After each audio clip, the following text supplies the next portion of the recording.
My friend showed me this technique of knitting that she thought I should try, and gave me a text description of it. So I did what I usually do and looked it up on Google and YouTube and everywhere where there's usually knitting advice, and then I just follow a video that explains how to do it. But I couldn't find any information about it. The only information I found was like word for word copied from the article that my friend had sent me about it. It was in Swedish, and I don't even know if this is a thing in English. Maybe there is information, but I don't know about it. Anyway, so I thought, well, there isn't a video. This is a cool technique. You see, it's very stretchy, it's thick, it's warm, fluffy. Basically, I just thought, well, there isn't a video, so I'll make one. So this article was written in a handiwork magazine from 1985 in Sweden. This lady wrote in there to say that her grandmother had taught her this technique when she was a child. The grandma had an old worn-out scarf that her husband had brought with as kind of a part of the inheritance, or whatever you call it, when they got married. So, I mean, this shows you how long time ago that was, when scarves were like something that were part of your inheritance, or whatever it's called when you get married, like your hope chest or whatever. And he just liked it so much, and then when it finally wore out, then he's like, oh, can you knit me a new one? But she didn't know how to do it, because this technique, and this is where two threads were sewn together, that's all. This technique was like forgotten, but she sort of like deconstructed it and redid it, which is pretty hard to do, evidently. And then she made a little rhyme about how to do it so it'd be easy to remember, and then she taught her granddaughter this, who then later in 89, I don't know, maybe she had her own grandkids at that point, she wrote this article, and that seems to be the only source of information available about it. And another interesting part was that she tells in this article how she went to different places, the Faroe Islands and some other random town in Sweden, and they're like, whoa, we have this technique here, and they're showing her about it, and she's like, well, that's what my grandma taught me. And it's like, even in those places, it was like forgotten, but it seems to be a very old technique that then the method of doing it has been kind of lost with time. This last part here, I just did some regular back and forth knitting to be able to give a comparison. Let's see, so this part stretches like that. You see there's like holes for air. This part, it doesn't, I don't know if how well you can tell, it doesn't feel as fluffy or anything. I'll explain later how come this part got so much wider than this part. If you compare the width, that's where a real difference is. I don't know how well you can tell, but this is about twice as thick as regular knitting, and it feels just like squishier and nicer. I've got my biggest knitting needles here. This is a size 4 I used, and my biggest one is a size 10, so I thought I would do that for you. I'm not gonna even cut this yarn off, because I'm just gonna go back and undo it and then do a little longer here, and I don't know how much I need. So the tip here when doing this is you need to remember to cast it on like super loosely. 3, I'm gonna do 7, which isn't so many, but that way I'll be able to go back and forth a lot to show you. This I did 13 from the start. You see, it looks like a lot more, but I'll explain later why that is. You have to start with an odd number of stitches. It doesn't matter how many, but it has to be odd. So there's like 2 rows here that are going to be preparation for doing the actual knitting that you'll be doing the whole time. Okay, so you have to slip the first stitch. You do that, you're gonna slip it, and then start with the yarn in the front, bring it to the back. That's how I understood the instructions. I don't know if that's right, but anyway, I did it and it worked, so I'm keeping to it. the most important thing is you have to slip the first one, and whatever method you use in doing it, be consistent, and then the edge will look nice. Okay, slip, and now I'm going to do a yarn over, if I can get this to cooperate. Yarn over. I just learned yesterday, I think that's called yarn over, but I just learned yesterday that I may be actually doing it backwards compared to most people, but again, the main thing is to be consistent and it will turn out nice, even if it's not exactly what they originally thought. Okay, yarn over I did. Now, just knit. Brother. Okay, start over. I'm not mad, just a little mad. Right, this time, don't be a twerp.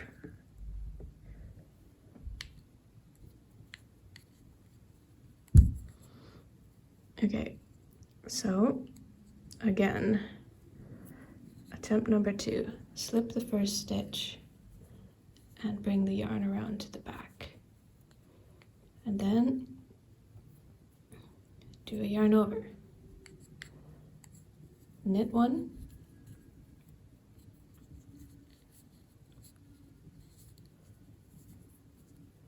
yarn over. Knit 1,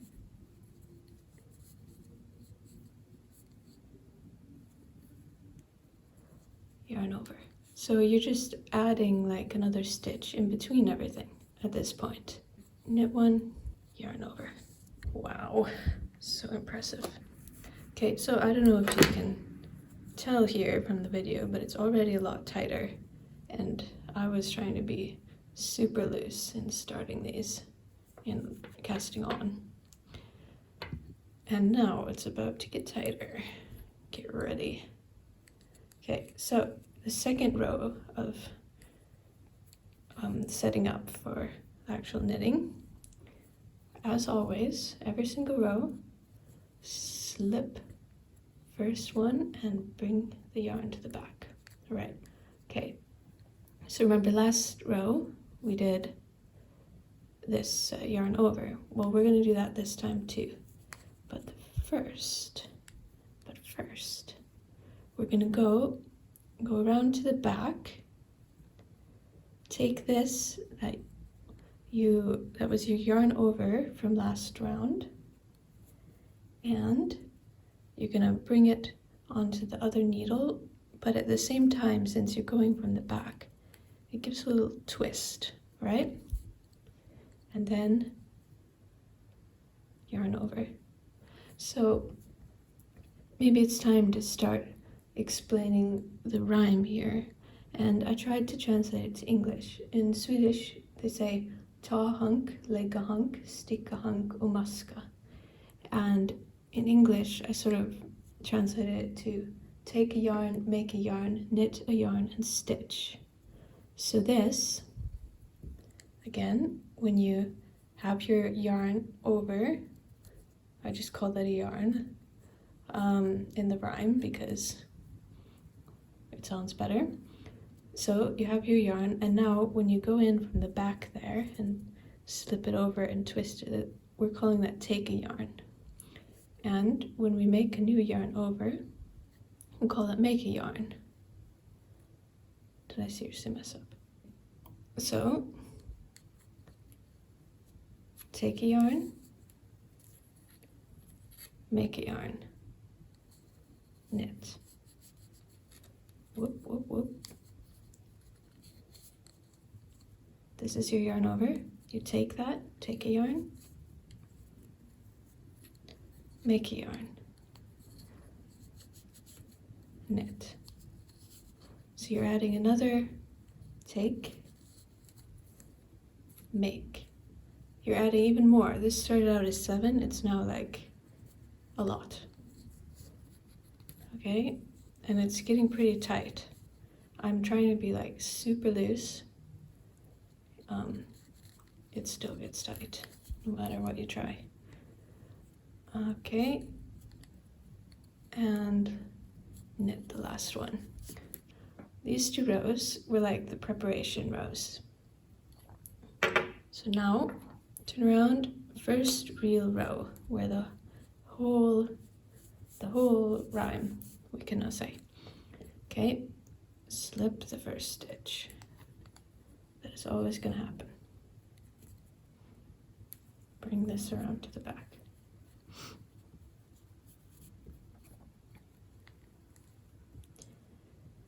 Okay, did that.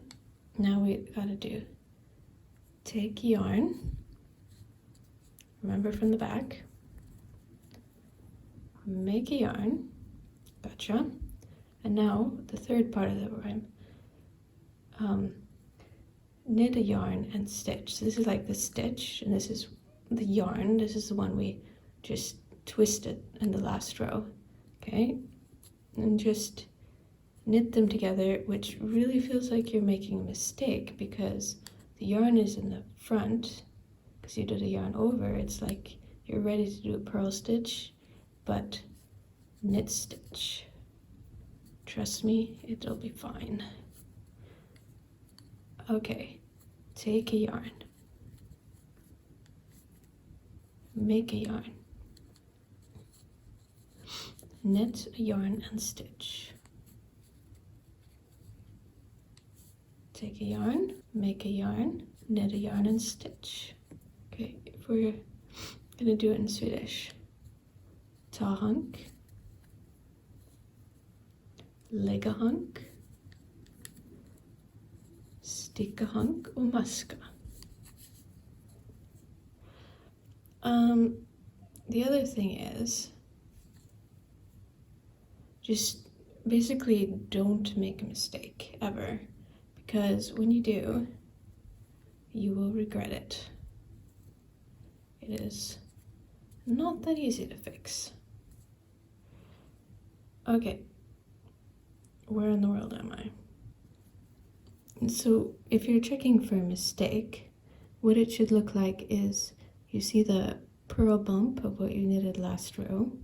There should be 2 in between each purl bump. So there we go. And here I found my mistake, which is already in the beginning of the last row, so it's undo time, guys. I mean, I guess I could start over, but we're not quitters. What in the world? I'm starting over, guys.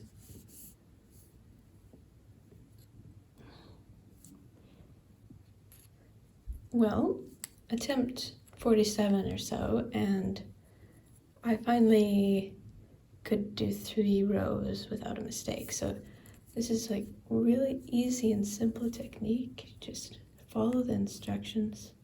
I don't know what gave me the idea that I could talk and do some at the same time, seeing as I've never been able to do that in my life. But I'm like, yeah, I can totally do it. And Dad's like, ho, ho, ho. He's like, go ahead and think that.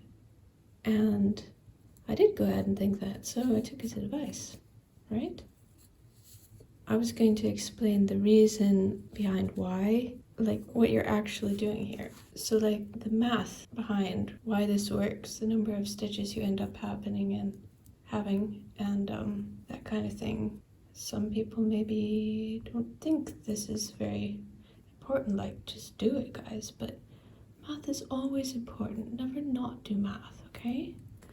Whack. It gets tighter and tighter. You have to be really loose.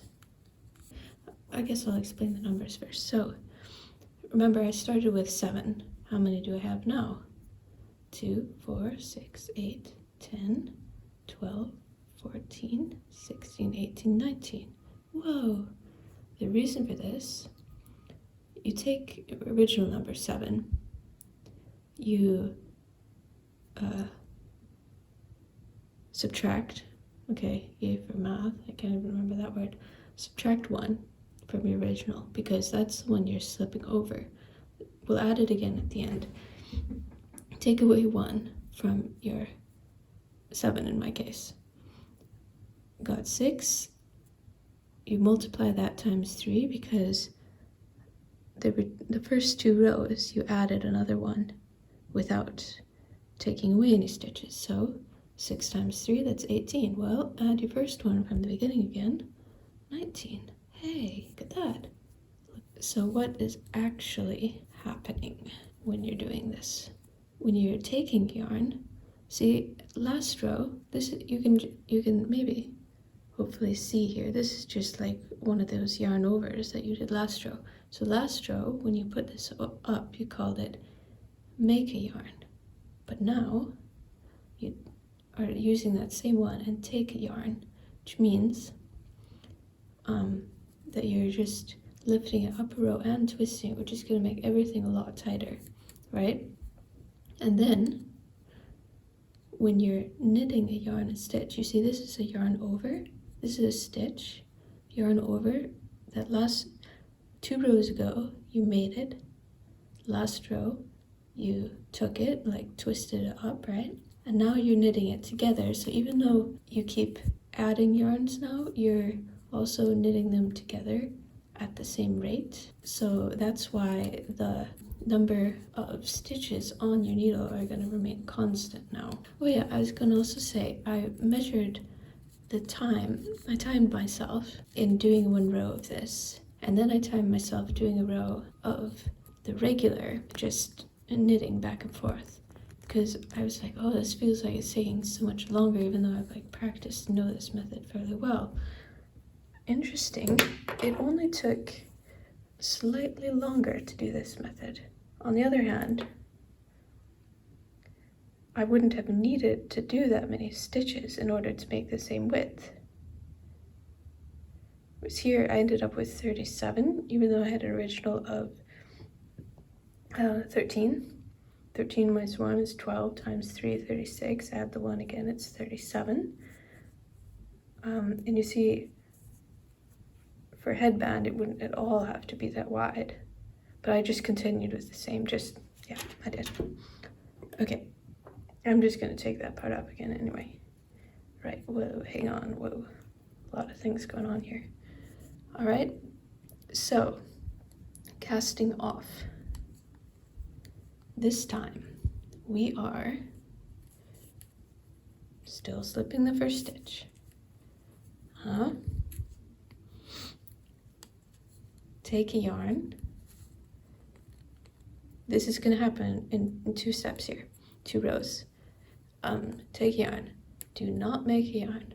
I actually haven't done this before.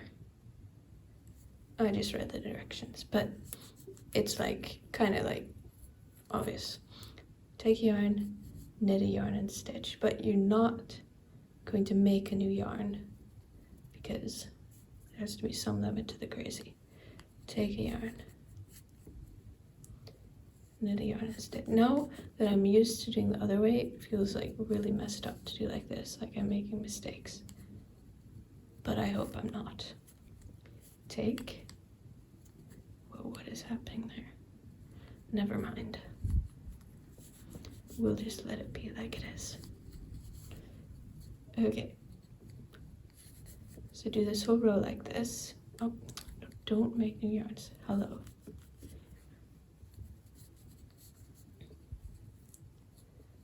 Do.